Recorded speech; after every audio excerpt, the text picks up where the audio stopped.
nitrogen, phosphorus, potassium, kaning tulo. Ang tanom, ang pimirong ginakaon niya para sa bata, gatas, mo nang nitrogen to urea. So, pag humana niya dako-dako na siya, mukaon na siya lugaw mo nang 16-20.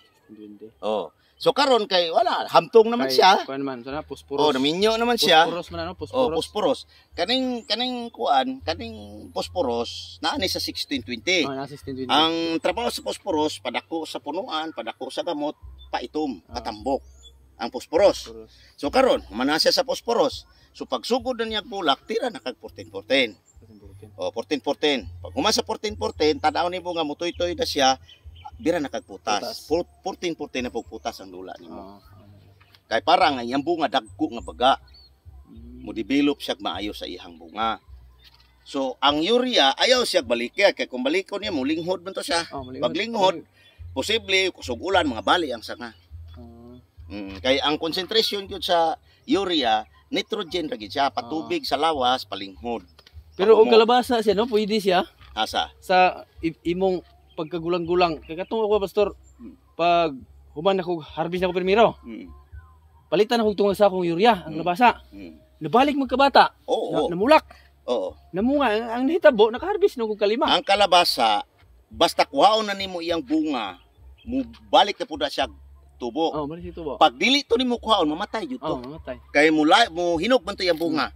Basta ma-harvest to nimo tanang gulang, ug ang iyang hinog, mubalik to siya. Mudahon na.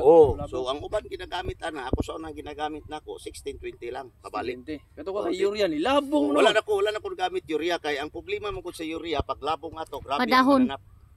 Dahon siya. Grabe Padahon ang ang mananapod ang atake kay humuhumot. 16 na lang, 16. So 16 ra akong gitira.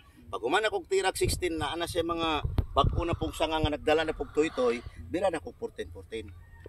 Nahangtod mo dako na to siya. Kadang gikuha na ko sa balay 100,000. Kalabasa na dito sa pikas. Tulo kalata kung gitanong pasunod.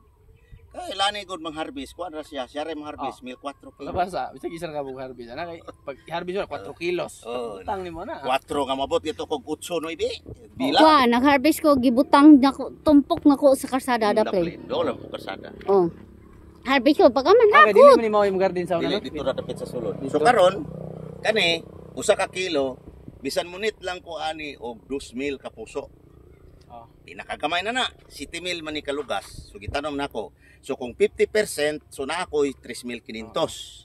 So munit lang ko ani 2,000 ka puso og tag tunga sa kilo na 1,000 kilo. Og tag 40 na kay 40,000. So karon ang akong gasto ani almost 7,000 nga to sa 8,000. Sa abono og sa seeds ngang gikwenta lang ako Dayon, gasolina. Kani karon kung ibaligya ko ni og lungago na ko ng 2,000 ka puso, Mas dako. sa tag 25 mahalin ako 50. Mas dako. 50 bil. So mas dako siya, lahi siya sa mais lang yun nga ordinaryo. Pag sugod na kog harvest ani, Pero wala man sila kay ni Pawang, Pastor. ana man siya pero Lagsak, ang iyang ang makita nimo naara sa mga 3 to 2%. Ana ra iyang pawang. Kina ni, mataas ni. So kani